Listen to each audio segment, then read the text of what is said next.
जय माँ कामाख्या, जय माँ तारा, जय माँ काली, हर हर महादेव। नमस्कार मित्रों, मैं सूर्या, मेरे चैनल का नाम है सूर्य तंत्र विज्ञान साधन केंद्र है। हमारे केंद्र में हर टाइप का जंत्र मंत्र तंत्र शिक्षा और दीक्षा दी जाता है और सनातन धर्म को आगे बढ़ाने के लिए छोटा सा प्रयास है और जो सत्य के दर्शन हम दिखाने की कोशिश करते हैं और किताब तंत्र किताब दिखाने की कोशिश करते हैं। इसके सिवा जो कोई भी साधक साधना करना चाहते हैं, कोई भी भूत प्रेत या डाकिनी शाकिनी कर्ण पिचासी या कर्ण मातंगी या भुवनेश्वरी या हिंगलादिनी 10 महाविद्या जो कोई भी साधना करना चाहते हैं तो संपर्क करें। हमारा नंबर है 8260437455 नंबर है। तो इसमें कोई भी लुकाए और छुपाए की बातें नहीं है। जो करना चाहते हैं तो कर सकता है, जो नहीं करना चाहते कुछ नहीं कर सकता है। तो इस विषय वस्तु में आपको दिखाया जाएगा विश्व कल्याण महान इंद्रजाल को आपको बताया है कि 536 नंबर है, पेज नंबर है इसका। आपको हर पेज को दिखाने का हम कोशिश करते हैं। जो कोई भी देख रही है तो इसे स्क्रीनशॉट निकालिए और पढ़ने की कोशिश करिए, क्योंकि किसके पास में पैसा ज़्यादा नहीं होता, 3500 या 4200 देकर पढ़ नहीं सकता है। या यदि कोई भी तंत्र में आप आगे जाना चाहते हो तो इसी किताब को पढ़ना जरूरी होता है, कोई भी साधक या साधिका को। जो नहीं पढ़ता है तो उसे ज्ञान बिना कोई भी साधना नहीं हो सकता है। विषय वस्तु को बिना नहीं जाने कुछ नहीं कर सकते। तो आज आपको विषय विषय वस्तु दिखाया जाएगा विश्व कल्याण महान इंद्रजाल के 125 तक दिखाया जाएगा। आप अच्छा तरीका से देखिए। यह हो गया है 125 नंबर है, हल्दी की द्वारा भूत निवारण हो गया है। इसमें चमत्कारी साधना के बारे में बताया गया है। इससे पहले आपको बता देना चाहता हूँ कि जो होता है शब्द ही ब्रह्म होता है। जो आप नाम जप रही है, राम या कृष्ण या हरि या गोविंद या ओम नमः शिवाय, जो कोई भी ओम नमः भगवते वासुदेवाय या ओम भूर्भुवः स्वः तस्सवितुर्वरेण्यं भर्गदेवस्य धीमहि धियो यो नः प्रचोदयात्, जो भी आप जाप करते हैं उसका नाद बिंदु और उसी कला होकर उसमें लय हो जाता है। उसमें परमात्मा निवास होता है। शब्द ब्रह्म से ही नाद उत्पत्ति होता है, नाद से लय हो जाते हैं। इसलिए इसी को ज्ञान को गुरु के रहस्य को पहले जानना चाहिए, गुरु के पास में जानना चाहिए और गुरु के पास में रहकर करना चाहिए। और गुरु के आदर्श में साधना करने से सिद्धि लाभता होता है। यदि आप ऐसा नहीं करते, केवल किताब देखकर पाठ करना चाहते हैं तो कर सकते, इसमें सफलता नहीं हो सकता है। गुरु की हर बात को मानना चाहिए, छोटी छोटी की विषय वस्तु को मानना चाहिए, हर श्वास प्रश्वास की गतिविधि को भी जानना चाहिए। प्राणायाम, अनुलोम विलोम, संकल्प विकल्प जो भी होता है सभी को आपको मानना चाहिए। पूजा करने के सारे तरीका भी पता होना चाहिए, शास्त्र का होना चाहिए, तंत्रिक तो होना चाहिए या सावर मंत्र का, उसी की सारी विषय वस्तु को आपको जानना चाहिए। यदि जान नहीं चाह सकते हैं तो कोई भी साधना आप पढ़कर साधना करने से सिद्ध नहीं हो सकता है। तो कृपया यह ध्यान रखें।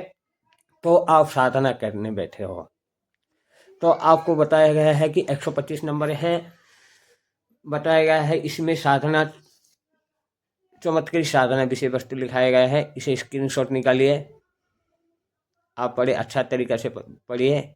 एक साधक के जरिए से जो अनुभव बताएगा इसी बारे में बताया गया है और इस किताब को लिखा गया है। तो देखिए इसमें क्या होता है क्या नहीं है और कैसे करना है।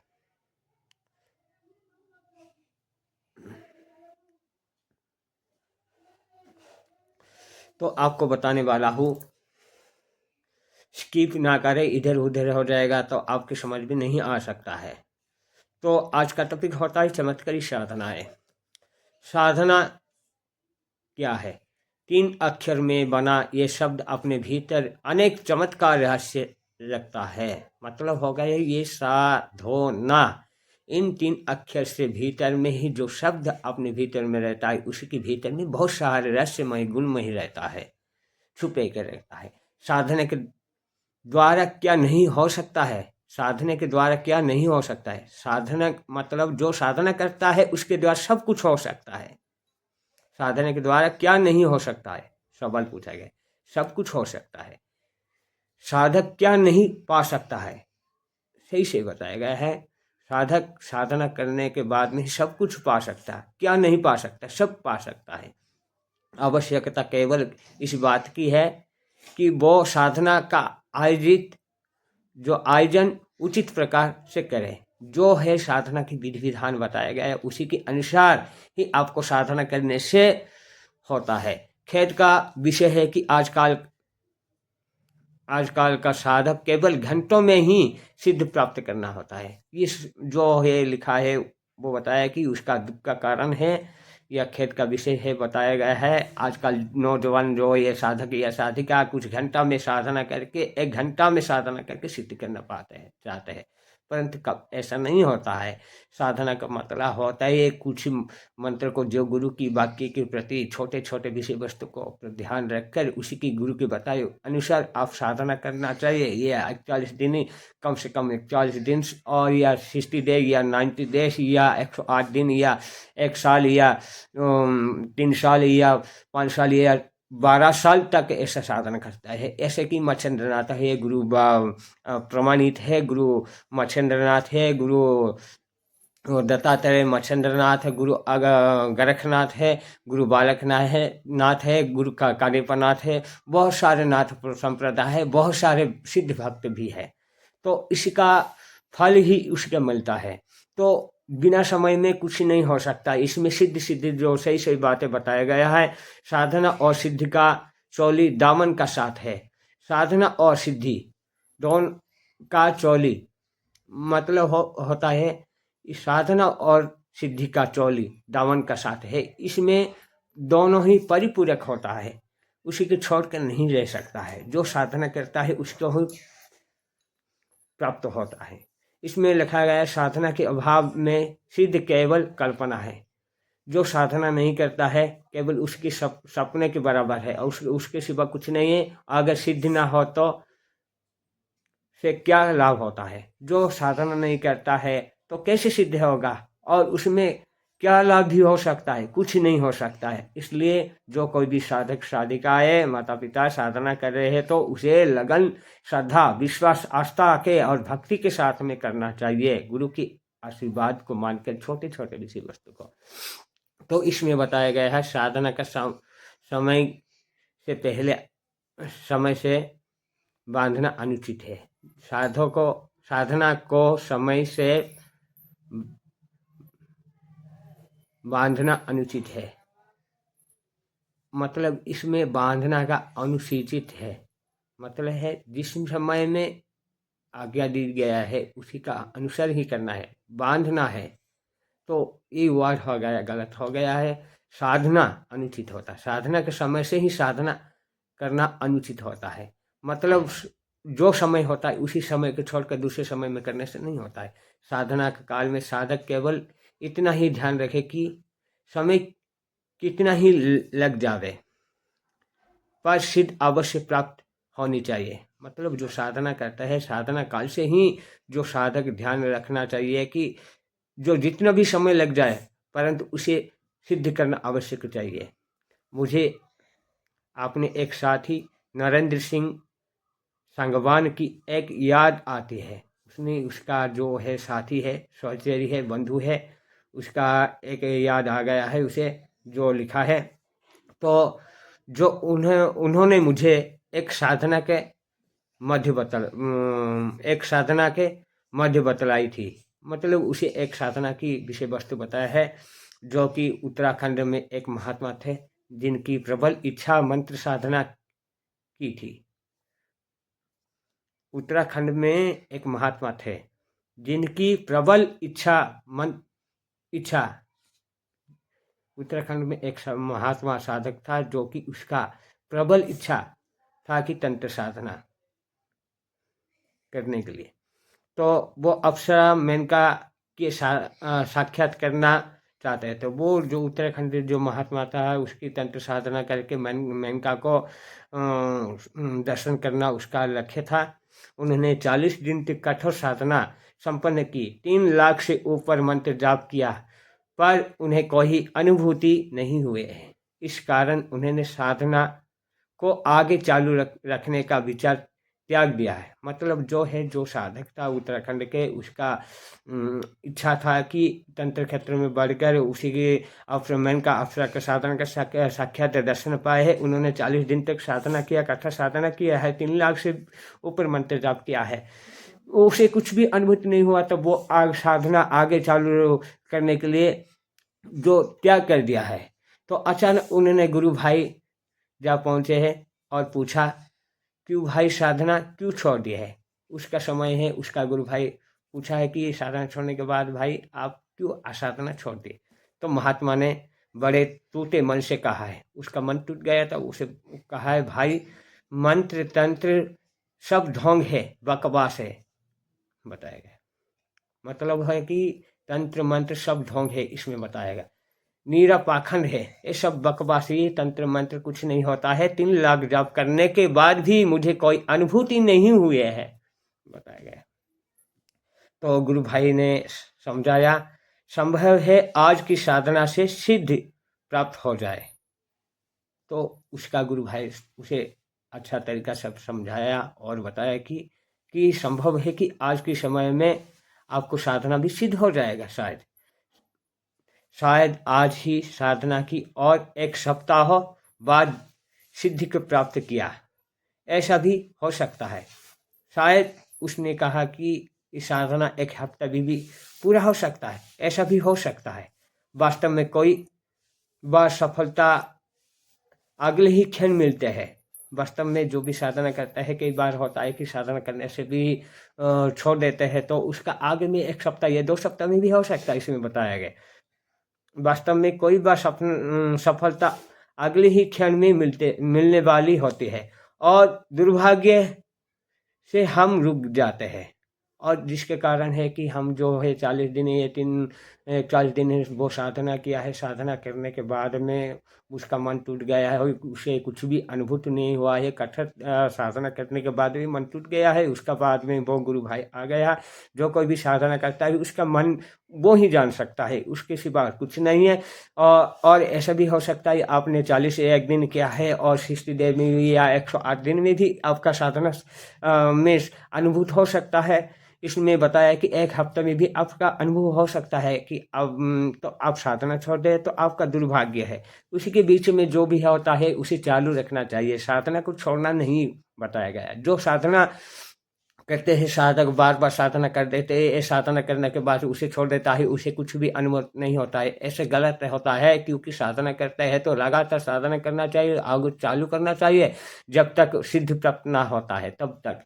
और उसमें क्या होता है, अपने दुर्भाग्य के स्वरूप होता है कि जो साधना आप करते हैं उसे और आगे दिन बढ़ा देना चाहिए, ताकि आपको उसी पल में भी हो सकता है, आगे में भी हो सकता है। आपकी जो होता है भाग्य की परिणति है और कुछ भी नहीं कहा गया। तो साधना छोड़ देते हैं, कारण इसके सिद्धि के हम अधिकारी होते हैं।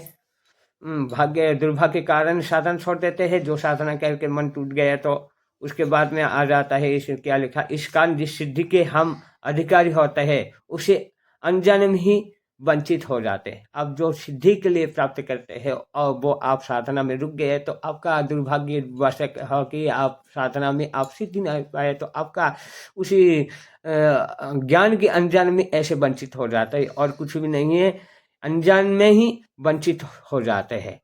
अपने अधिकार जो साधना करके जिस सिद्धि के अधिकार होते हैं आप स्वयं होता है, उसी साधना की अनजान से ही वंचित हो जाते हैं। तो साधना में हमें इस बात का ध्यान रखना चाहिए कि इसमें बताया गया कि हमारी हिम्मत परास्त न हो पाए। जो आप साधना करते हैं तो आपका हिम्मत हारना नहीं चाहिए और संभव है हमारा अगला प्रयास ही सिद्धि के द्वार खोल जाएगा। ये साधना के बाद अगला प्रयास में ही आपका सिद्ध हो सकता है। इसमें अब मैं आपके लिए कुछ विशिष्ट गोपनीय व लाभदायक साधनाएं प्रस्तुत करूंगा, इसमें बताया गया है और इस किताब में आपको बताया जाएगा इसमें क्या लिखा है आपको बताएंगे।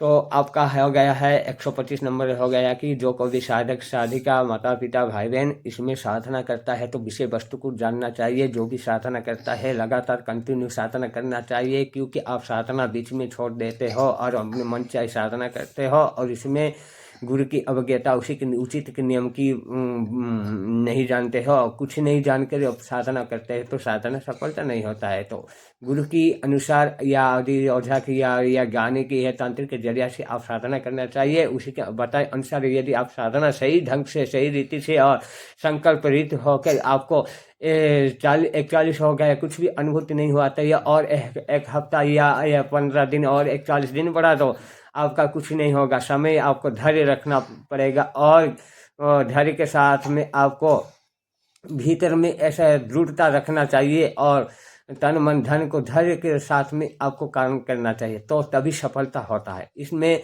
मन टूट जाएगा तो एक बार टूट जाएगा तो दूसरी बार साधना ही होता है, जिसके कारण अब जो साधना करते हैं उसी साधना का आपको प्राप्त नहीं हो सकता है और उसी अधिकार से भी वंचित होता है, इसलिए कुछ भी लाभ नहीं हो सकता है। जो साधना करता है तभी उसी को पता चलता है, जो साधना नहीं करता है उसे बिल्कुल भी पता नहीं होता है।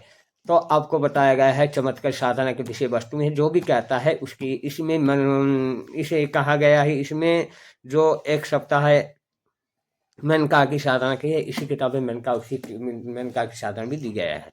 ठीक है, आपको बताएंगे, परंतु इसमें जो भी है सीरियल बाय सीरियल आपको दिखाएंगे क्या होता है क्या नहीं, आपको दिखाएंगे। 126 पेज नंबर है। तो देखिए, विश्व कल्याण महान इंद्रजाल है सरस्वती साधना। साधकों को प्रातः जल्दी उठना चाहिए और स्नान करके अपना साधना कक्ष में आ जावे। मतलब जो साधक है आपने सुबह उठ जाना है, साधक प्रातः में जल्दी उठ जाना है और स्नान बाद शौच होकर अपने रूम में चली जाना है। इसके बाद में बाद थाली में केसर से स्वस्तिक चिन्ह बना ले। एक थाली में आपको केसर की जो भी बाजार में मिलता है, केसर को जो भी खाता है, जो मतलब होते गर्भवती महिला खाता है, दूध के साथ केसर मिला के खाने से उसका बेटा या बेटी अच्छा स्वस्थ रहेगा, उसका तेज बलवान होगा और उसका वर्ण का परिवर्तन हो जाता है। जिसके जरिए आज भी खाता है, बहुत सारे माता बहनें खाता है, जिसके जरिए उसका बेटा या बेटी गर्भ में अच्छा बढ़ता है और बुद्धिमान ज्ञानवान होता है और श्रीजनक होता है। केसर होता है जो हिमालय प्रदेश में ही मिलता है और कहाँ पे नहीं मिलता है। तो आप इसे आप बाजार में मिल जाएगा, फल सारी दुकान मिल जाएगा। सबसे पहले आप इसके बाद आप कक्षा में आ गया है, स्नान शौच होकर बाद में आपको केसर में लेकर मतलब एक थाली ले जाना है, वो भी आपको स्वास्तिक बना देना है। स्वास्तिक बना देना है। स्वास्तिक बना देने के बाद में वो चिन्ह बन जाता है। इसके बाद में माँ सरस्वती को वंदना करना चाहिए, सरस्वती को वंदना करना चाहिए और उसे केसर लगावे और नैवेद्य चढ़ावे। फिर सामने दीप जलाकर हाथ जोड़कर सरस्वती को श्रद्धा पूर्वक प्रणाम करे। इसके बाद स्वती को की माला से सरस्वती मंत्र का जाप करे। इसी प्रकार है। तो आपको बताना वाला हूँ, इसलिए इसी विधि विधान का होता है। सुबह आप 4 बजे आपको जाग जाना चाहिए और स्नान शौच होकर आपने कक्ष में जाना है। एक थाली लेना है, उसी में स्वस्तिक चिन्ह बनाना है। स्वस्तिक चिन्ह बनाने के बाद में आपको वहाँ पे माँ सरस्वती का फोटो रख दे या माँ सरस्वती को वंदना का याद नहीं तो ओम नमामि ब्रह्मी सर्वविद्यादानीं ज्ञानदन्तुमुखयरं प्रभं ज्ञान प्रज्ञाय प्रददावधि देवी मधुना मम प्रसन्न भव। या ओम नमो भगवती सरस्वती परमेश्वरी वाग्वादिनी मम विद्यादयी भगवती हंसवाहिनी समारूढ़ बुद्धिम दे आज्ञम दे देहि प्रज्ञम देहि भगवती सरस्वती परमेश्वरी स्वाहा। जो भी बहुत सारी सरस्वती मंत्र का होता है, जो भी सरस्वती की स्तुति पाठ करना चाहिए और सरस्वती माता को आपको निवेदन करना चाहिए अपने भक्ति से, तो तन मन धन समय और दृढ़ के साथ में उसे वंदना करना चाहिए। आस्था विश्वास और लगन के साथ में करना चाहिए। करने के बाद में आप केसर लगाइए और नैवेद्य चढ़ाइए और जो भी फल होता है, फूल होता है, जो भी माता को दे सकता है और हाथ जलकर आपको दिया जलाकर उसमें श्रद्धापूर्वक प्रणाम करना है। उसके बाद में आप अनुलोम विलोम करना चाहिए। कम से कम ओंकार पहला उच्चारण करना चाहिए, 3 बार या 9 बार उच्चारण करना चाहिए। उसके बाद में आपने ओंकार उच्चारण कर दिया है। ओंकार उच्चारण करने के बाद में आपको अनुलोम विलोम और करना चाहिए और रेचक पूरा कुंभक करना चाहिए। रेचक पूरा कुंभक होता है बाएं साइड से श्वास को खींचना है और दाएं छोड़ना है, दाएं से खींचना है, बाएं छोड़ना है और बीच में जो वायु आप खींचते हो वो आपको कुंभक कुछ समय रखना होता है। 1.2.1 होता है। इसी के हिसाब से आपको साधना करना चाहिए, तभी उसमें पहला होता है। उसके बाद में आपको हो गया है उसमें, उसके बाद में आपका काम होता है कि जो मतलब होता है संकल्प कर आचमन कर सकते हो। ओम कैसे जो आचमन करना है, आचमन करने के बाद में ओम हुसिका से आपको ओम हुसिकाय नमो, हुसिकेशाय नमो जो होता है मंत्र को उसी करना है। उसमें करना है और पवित्रकरण होना चाहिए। पवित्रकरण होकर धूपम दीपम अप्रहलाद शनिकुल देवताय नमः स्वाहा ये बोल सकते हैं। और नहीं तो ज्योत ज्योत महाजत सकल ज्योत जगाए तुमको पूरी सकल संसार ज्योत माता तुम ईश्वर तुम हमारे धर्म के माता बोल सकते हो। इसी के अनुसार आपको पहले विधि विधान के अनुसार पंचोपचार या षोडशोपचार पूजा कर सकते हो। अपना बंधन ऐसे यदि ऐसे सारे कुछ नहीं होता है आपको आपने गुरु किया है तो आपको ठीक है, यदि आपने गुरु नहीं किया है तो केवल आपने इसी हिसाब से कर देना चाहिए। नहीं तो आपका हाथ जोड़ देना है गुरु ब्रह्मा ओम श्री गुरु भे नमः 9 बार कर देना। ओम गंगं गणपताय नमः बोल देना है। और इसके बाद ओम इष्ट देवी देव्यम नमः ओम कुल देवी देव्यम नमः ओम सर्वपितृभ्य नमः।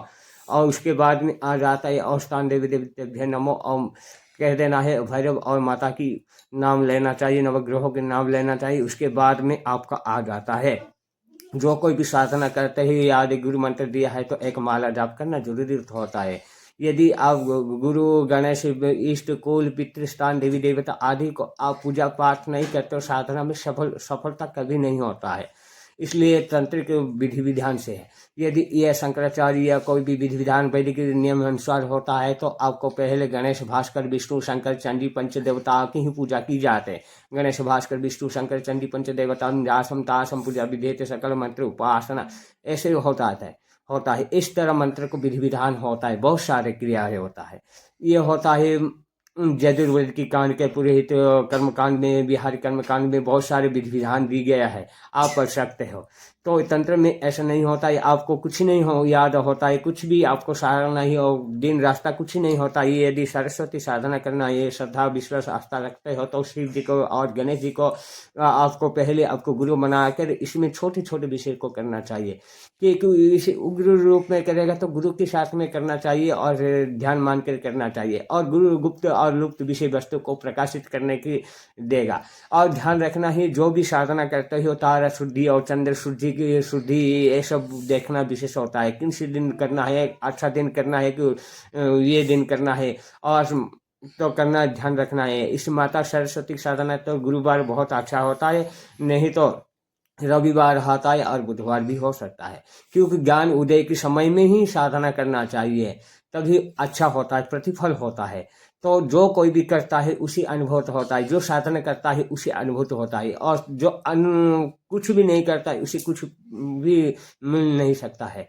मतलब जो खाली बातें करेगा साधना नहीं करता हैगा ये प्रोपेगेंडा फैलाता है और उसके सिवा कुछ भी साधना में सिद्ध हासिल नहीं कर सकता है। इसलिए ध्यान रखना चाहिए जो भी साधना करना है ठीक ठीक से साधना करे और उसी हिसाब से ध्यान से करे ही, नहीं तो विद्वान पंडित या वो तांत्रिक या वैदिक रीति रिवाज में ये साधना कर सकते हैं। इसमें बड़ी बातें नहीं, इस साधन से समय से दी गया है। इसमें ये सरस्वती माता का साधना कर सकते हैं, ये 10 लाख का साधना होता है।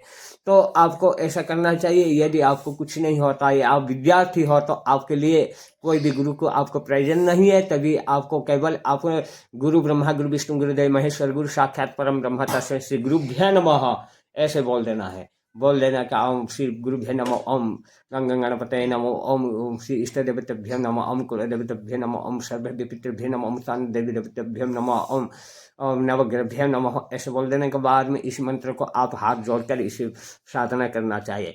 ओम ऐं सरस्वती नमः इसी मंत्र को आपको जाप करना चाहिए। एक चित्त एक बुद्धि लगाकर करना है। ऐसा करने से बुद्धि का विकास होता है और शिक्षा के क्षेत्र में पूर्ण उन्नति होता है। जो पढ़ाई करता है, बाल बच्चा पढ़ाई करता है, इसके लिए महत्वपूर्ण विषय वस्तु है। अगर इस मंत्र का जो भोजपत्र पर लिख कर उक्त मंत्र से अभिमंत्र करके विद्यार्थी के गले में डाल दे तो विद्यार्थी अच्छे अंकों के पास होता है और उसकी बुद्धि का विकास होता है। यह साधना मंद बुद्धि बच्चों के लिए बेहद लाभदायक है। जो बेटा या बेटी बालक है जो पढ़ाई में अच्छा उन्नति नहीं होता है तो इसी को लिए पहले आपको भोजपत्र में बना सकते हैं, नहीं तो इसी ताम्रपत्र में भी आपको लिखना चाहिए। इसमें लोहे की कील से या अनार की कलम से या कनर जो होता है कनर का जो होता है टहनिया से भी लिख सकते हैं। इसी ताम्रपत्र लिख सकते हो तो नहीं तो फल सारी दुकान में मिल जाएगा, भोजपत्र मांगने से वहाँ मिल जाएगा। उसमें हल्दी से और केसर से दूध मिलाकर लिखना चाहिए और उसमें थोड़ा सा शक्ति सहित अष्टगंधा से मिलाकर लिखना चाहिए, अच्छा तरीका से लिखना चाहिए। और उसके साथ में माता सरस्वती को ये यंत्र का धारण करना चाहिए। उसके बाद में वो अपनी बुद्धि का विकास होगा, वो आगे में अच्छा ही होगा। तो इसी के हिसाब से करना चाहिए। ओम ऐं सरस्वती नमः आपको सुबह 4 बजे से लेकर आपको कम से कम 6 बजे तक आपको करना चाहिए, तभी आपका बुद्धि का विकास होता ही। परिचित है, ये 10 लाख साधना करेगा, 10 लाख बार ये मंत्र को साधना करेगा तो उसका बुद्धि विकास होगा, आगे में उसका उन्नति ही होगा। यदि आप सभी को इस वीडियो को पसंद लगता है, लाइक करें, शेयर करें, कमेंट करें। तो आज का टॉपिक हो गया है कि 126 नंबर पेज आ गया है। माता सरस्वती के बारे में आपको बताया गया है, इसी हिसाब से साधना करें। विद्यार्थी के लिए सबसे बड़ी बलिदान है ये मंत्र है माता सरस्वती का, छोटा सा है। इस मंत्र को साधना करिए और लाभ उठाए, आपका जीवन परिपूर्ण हो जाएगा और प्रगति बढ़ेगा। बुद्धि विकास जब हो जाएगा, शिक्षा क्षेत्र में उन्नति हो जाएगा, हर क्षेत्र में आगे बढ़ेगा। जो पाठ नहीं पढ़ेगा तो देश आगे नहीं जाएगा, अज्ञात रह जाएगा। वेद पुराण पढ़ेगा तो अनर्थ ही कारण मिल जाएगा, जैसे कि आजकल हो जाता है। रामपाल जी हो जाता है, स्वयं को भगवान मानता है, इसलिए ऐसा नहीं करना चाहिए। खुद को भगवान नहीं मानना चाहिए। आप विद्यार्थी बन जाओ और देश को आगे बढ़ाओ, सनातन धर्म को आगे बढ़ाने की कोशिश करना चाहिए। यदि आपको पसंद होता है तो लाइक करें, शेयर करें, कमेंट करें, सब्सक्राइब करें और लाइकन।